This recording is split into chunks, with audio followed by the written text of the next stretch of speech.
សួស្តីបងប្អូនទាំងអស់គ្នាថ្ងៃនេះខ្ញុំចង់មកបង្ហាញពីរបៀបក្នុងការលម្អិតទូនៅក្នុងកម្មវិធី SketchUp Layout ជាដំបូងយើងត្រូវមាន model របស់យើងនៅក្នុង SketchUp បន្ទាប់មកយើងចាប់ view ឬក៏ scene ទៅតាមតម្រូវការដែលយើងចង់បានឧទាហរណ៍ខ្ញុំលើកយកទូនេះមួយមកបង្ហាញបន្ទាប់មកខ្ញុំចាប់ scene ទៅតាមតម្រូវការដែលខ្ញុំចង់បានឧទាហរណ៍ scene ទី1ខ្ញុំយកបែបនេះ scene ទី2 scene ទី3 scene ទី4 scene ទី5និងទី6ខ្ញុំយកជា section ចឹងបន្ទាប់មកយើងត្រូវចាប់ view ហើយយើង save វាហើយយើងចូលទៅពាក្យ file ហើយយកពាក្យ send to layout តោះមកយើងចាំវាបន្តិចវានឹង load ចូលទៅក្នុងផ្ទៃ layout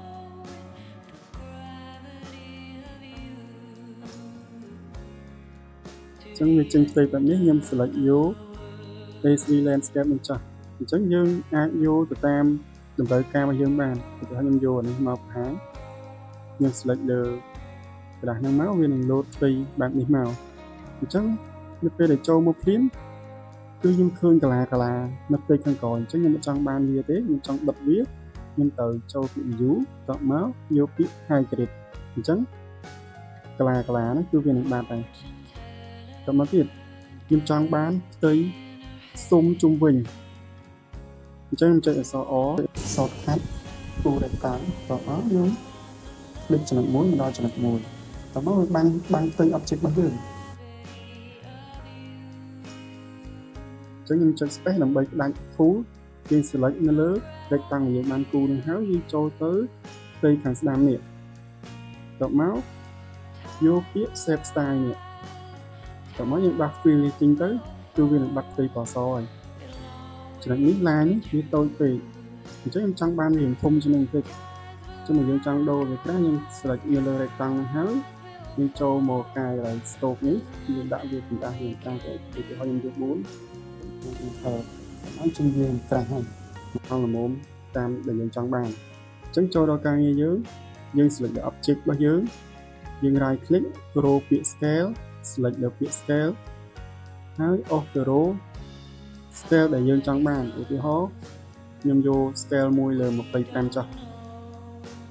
តមកវានឹងតូចហើយអញ្ចឹងអាផ្ទៃនេះគឺជាកំហើញរបស់ object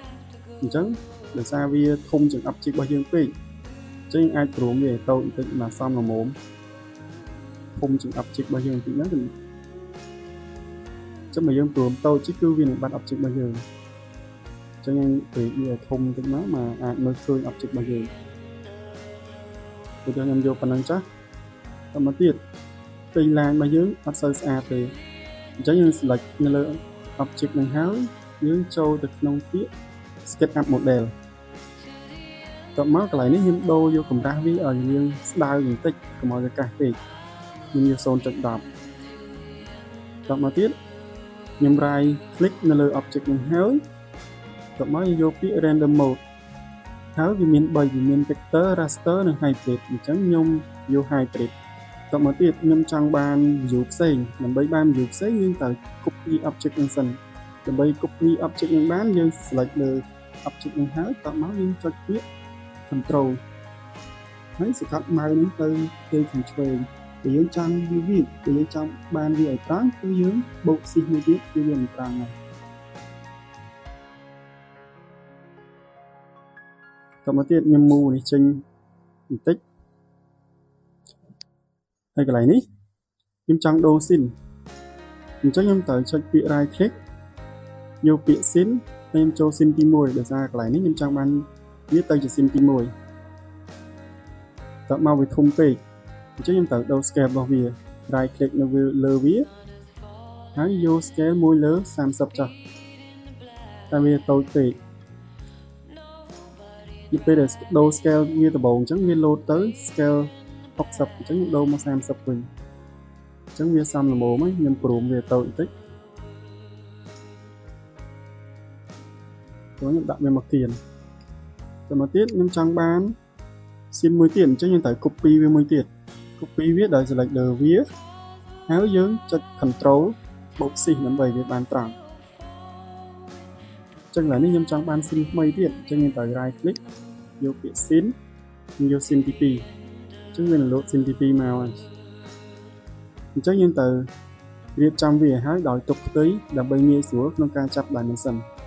អញ្ចឹងយើងធ្វើបែបហ្នឹងឲ្យអស់ស៊ីនតាមតម្រូវការដែលយើងចង់បានមកអញ្ចឹងយើង copy វាបន្តទៀតដើម្បីរកស៊ីនថ្មីអញ្ចឹងឧទាហរណ៍យើងចង់បានប៉ុណ្ណឹងវាអស់ការងារដែលយើងចង់ប្រាប់គេហើយទៅមកចំណុចបន្ទាប់គឺយើងចូលទៅ dimension ដើម្បីចាប់ខ្នាតប្រវែងអញ្ចឹងដើម្បីចាប់ខ្នាតបានយើងត្រូវចុចអក្សរ D shortcut command dimension ហ្នឹងគឺអក្សរ D ឬមួយក៏យើងយក tool ខាងលើនេះក៏បានដែរពាក្យ dimension នេះយើង select លើ dimension ហ្នឹងមកយើង click ចំណុចមួយទាញទៅដល់ចំណុចមួយហើយអូសមកតែខាងស្ដាំបន្តិចមកមកសមល្មមដែលយើងចង់បានគិតថាវាល្អចឹងត្រូវយកទៅហ្នឹងប្រហែល click វាទៅមក dimension របស់យើងអត់ស្អាតទេគឺវានៅសញ្ញាព្រួញនៅមានជាម៉ែត្រខ្នាតម៉ែត្រដល់ឡើយអញ្ចឹងយើងចង់កែសម្រួលវាដើម្បីវាងាយស្រួលមើលហើយស្អាតជាងនេះអញ្ចឹងយើងត្រូវចុច space មួយដើម្បីផ្ដាច់ comment តទៅទៀតយើង select នៅលើ dimension ហ្នឹងដើម្បីកែប្រែវាអញ្ចឹងនៅពេលដែលយើង select ហើយយើងចូលទៅពាក្យ dimension style តមកទៀតកន្លែងនេះម៉ែត្រជាពាក្យម៉ែត្រអញ្ចឹងយើងចង់ដកអក្សរ នឹងចេញអញ្ចឹងចុចកន្លែងនេះមកទៅខាងស្ដាំនេះ display unit នេះគឺយើង click លើវាមកគឺបាត់ពាក្យ ហ្នឹងហើយគឺបាត់អក្សរ ហ្នឹងហើយតមកទៀតវានៅជាខ្នាតម៉ែត្រដល់ឡើយទេអញ្ចឹងយើងចង់ដូរវាទៅជាមីលីម៉ែត្រវិញអញ្ចឹងយើង select លើ dimension នឹងដដែលតមកយើងដូរពី meter នេះយកមកពាក្យមីលីម៉ែត្រមកគឺវានឹងបដូរទៅជាខ្នាតមីលីម៉ែត្រតមកទៀត dimension របស់យើងគឺវាមានសញ្ញាព្រួយអញ្ចឹងបើយើងចង់ដូរវាឧទាហរណ៍ចង់កែវាទៅជាអីផ្សេងអញ្ចឹងយើងត្រូវ select លើវាចូលទៅ shape style តមកកន្លែងនេះកន្លែង dash នេះយើងអាចបដូរវាទៅជាប្រភេទអីផ្សេងបានមានច្រើនអញ្ចឹងខ្ញុំយកបន្ទាត់ដាច់នេះមួយចុះតមកទៀតវានឹងដាច់ហើយកន្លែងនេះយើងចង់ដូរសញ្ញាព្រួយទៅជាអីផ្សេងគឺថាខ្ញុំយកមូលនេះចុះអញ្ចឹងយើង select លើវាតមកមើលទៅវាដូចជាគុំពេកអញ្ចឹងយើងត្រូវ select លើវាម្ដងទៀតហើយកែទំហំមកវាកន្លែងនេះពីរយើងដូរយកមកខាងក្រោមដូចនេះដូរយកមកមួយចឹងគឺវាតូចវាសមល្មមហ្នឹងអញ្ចឹងសិនតែយើងអត់ទាន់ចង់បានវាទេយើងចង់ដូរពណ៌វាទៀតយើងត្រូវ select លើ dimension ហ្នឹងសិនតោះមកយើងចង់ដូរពណ៌លេខរបស់យើងពណ៌ខ្មៅអញ្ចឹងយើងចង់ដូរទៅជាពណ៌អីផ្សេងយើង select លើ dimension ហ្នឹងហើយយើងចូល text style ដាក់វាចេញសិនយើងចូល text style ចឹងកន្លែងនេះ text color នេះគឺយើង click នៅលើវាបន្ទាប់មកយើងចុច RGB នេះអុសវាមកគៀននេះណាពណ៌ក្រហមព្រោះថាយើងពណ៌ក្រហមអញ្ចឹងយើងបានផ្ទៃយើងបានលេខរបស់យើងពណ៌ក្រហមប៉ុន្តែឡានេះនៅពណ៌ខ្មៅនៅឡើយអញ្ចឹងខ្ញុំចង់ដូរពណ៌ទៀតអញ្ចឹងយើង select លើ dimension ហ្នឹងយើងចូលទៅក្នុង step style ម្ដងចូលទៅ step style ពាក្យ stroke នេះគឺយើង click នៅលើ stroke ហ្នឹងមកវានឹងចេញបែបនេះហើយយើង click នៅលើផ្ទៃពណ៌ក្រហមនេះមកគឺឡាញរបស់យើងដូរពណ៌ពីពណ៌ខ្មៅទៅពណ៌ក្រហមចុះបើយើងចង់បានពណ៌អីផ្សេងយើងអាចយកតាមតម្រូវការយើងបានអញ្ចឹងខ្ញុំឧទាហរណ៍យកពណ៌ក្រហមនេះចុះអញ្ចឹងបានវាមានសមល្មមអញ្ចឹងយើងអាចបន្តការងាររបស់យើងដោយចាប់ខ្នាតថែមទៀតអញ្ចឹងដើម្បីបានចាប់ខ្នាតបន្តទៀតចុចអក្សរ D តែ dimension របស់យើងវានឹងលោតទៅរូបរាងដើមអញ្ចឹងបើយើងចង់បាន dimension ថ្មីដែលយើងបានកែហើយយើងត្រូវចុចអក្សរ B ប៉ះនៅលើ click នៅលើ dimension នេះមកហើយយើងចុចអក្សរ D ហើយយើងលុបនេះចេញសិនយើងចុចអក្សរ D អញ្ចឹងវានឹងបាន dimension ដែលយើងបានកែហើយដោយយើងអត់ចាំបាច់ប្រើ dimension ចាស់ហើយយើងប្រើ dimension ថ្មីដែលយើងបានកែហើយគឺប្រើបន្តរហូតអញ្ចឹងយើងអាចចាប់វាបន្តបានអញ្ចឹង click ចំណុច1មកដល់ចំណុច1ទៅយើងទាញចេញគឺយើងនឹងបានហើយកន្លែងនេះយើងចុចផ្ទៃសរុបដើម្បីឲ្យគេដឹងពីខ្ពស់សរុបរបស់ទូមួយហ្នឹងអញ្ចឹងឧទាហរណ៍ស៊ីនទី1ខ្ញុំយកប៉ុណ្ណឹងចាស់គឺចង់ប្រាប់គេប៉ុណ្ណឹងអញ្ចឹងចូលស៊ីនបន្ទាប់គឺយើងធ្វើដូចស៊ីនមួយ nhưng trong người ta nhân trong bật tập kê lại này gọi nan cho nên là double click tiếp double clickแต่มันจะมาយើងជន់គ្នាគឺយើងមើលអត់ឃើញការជាតម្លៃលេខប្រមាណទេអញ្ចឹងលើកដាក់ comment តោះមកយើងលើ dimension ណាមួយដែលយើងចង់កែវាយើងចង់កែពីលេខនេះឲ្យវានៅខាងក្រោមនេះអញ្ចឹងយើង select dimension នឹងហើយយើងចូលទៅក្នុងពាក្យ dimension style ហើយកន្លែងនេះគឺវាមានច្រើនអញ្ចឹងយើងចង់ឲ្យលេខរបស់យើងនៅខាងក្រោមបន្ទាត់អញ្ចឹងយើងអាច select វាបាននេះវាមានពាក្យ below នៅខាងក្រោមហ្នឹងមកមកទៀតបើយើងចង់បានឲ្យនៅកណ្ដាលបន្ទាត់គឺវាមានអញ្ចឹងយើងអាចរើសវាបានតាមតម្រូវការដូចកន្លែងនេះ double គឺនៅខាងលើបន្ទាត់អញ្ចឹងយកខាងក្រោមដើម្បីងាយស្រួលមើលអញ្ចឹងអាទី2នេះគឺយើងចង់ឲ្យនៅខាងលើវិញតែមកយើងបាន2នេះហើយយើងចុចអក្សរ B ដើម្បី select dimension មួយនេះយើងប៉ះនៅលើ dimension មួយនេះមកគឺវានឹងនៅផ្ទៃខាងក្រោមគ្នាហើយមកគឺយើងធ្វើបែបនឹងរហូតទៅអញ្ចឹងនៅពេលដែលយើងចាប់ dimension ហើយកន្លែង section នេះគឺ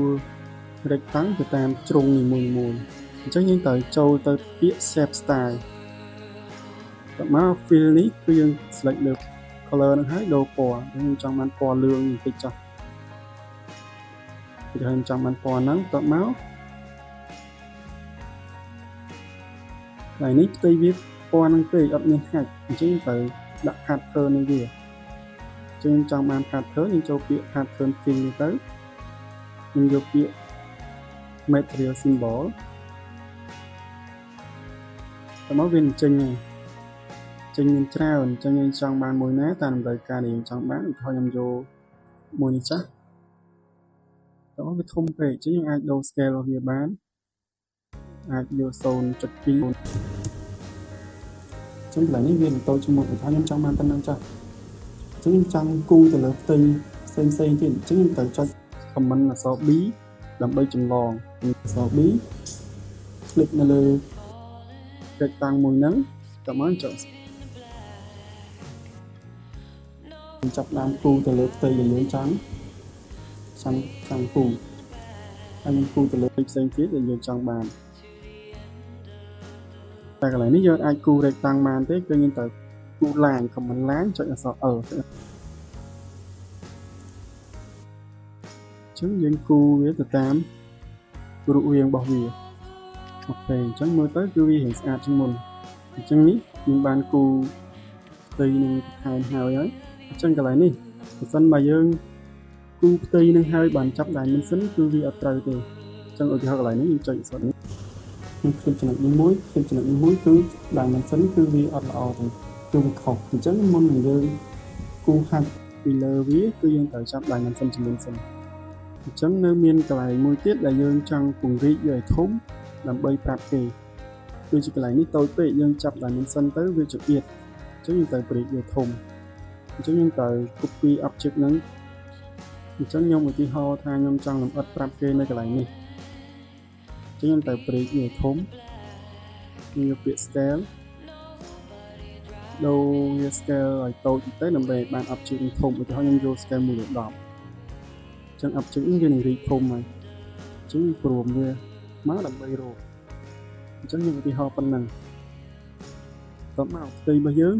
គឺចង់បានទៅតូចប៉ុណ្ណេះអត់ឲ្យឃើញអានេះទេអញ្ចឹងចង់បានផ្ទៃតូចទេកុំឲ្យវាឃើញផ្នែកខាងលើអញ្ចឹងខ្ញុំត្រូវចុច rectangle ឬក៏ comment នៅផ្នែកខាងលើនេះក៏បានយើងរកពាក្យក្រោមនេះមកខ្ញុំ select ប៉ុណ្ណេះតបមកយើង select នៅលើ rectangle មួយហ្នឹងហើយយើងចូលទៅក្នុង shape style យើងដោះ fill យើងដោះ pattern ហើយយើងកែឡើងខ្ញុំយកឡើងដាច់បែបនេះតមកខ្ញុំ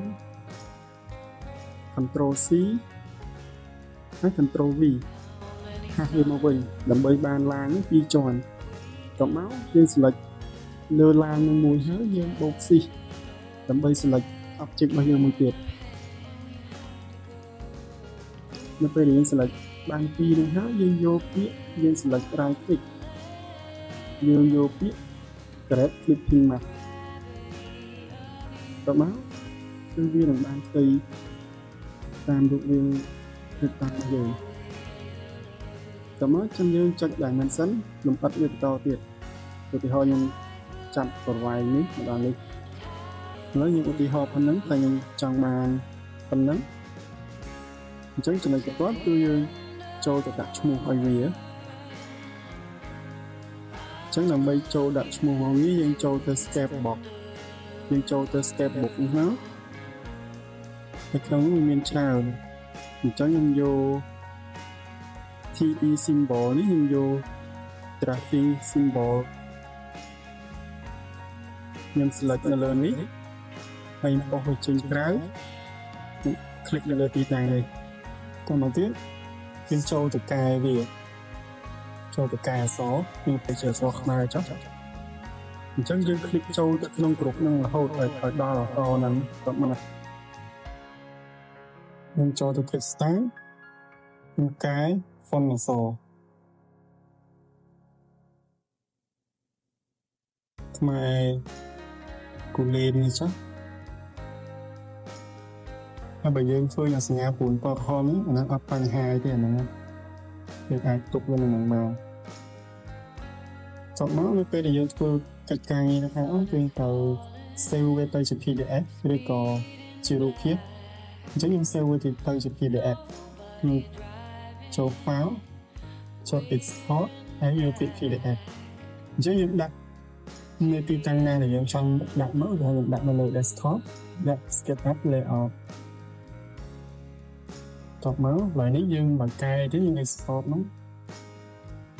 អញ្ចឹងយើងទៅជា PDF ដែលយើងចង់បានអញ្ចឹងអត់មានទេខ្ញុំមានតែប៉ុណ្្នឹងអញ្ចឹងនៅចំណោយអាច comment សួរដល់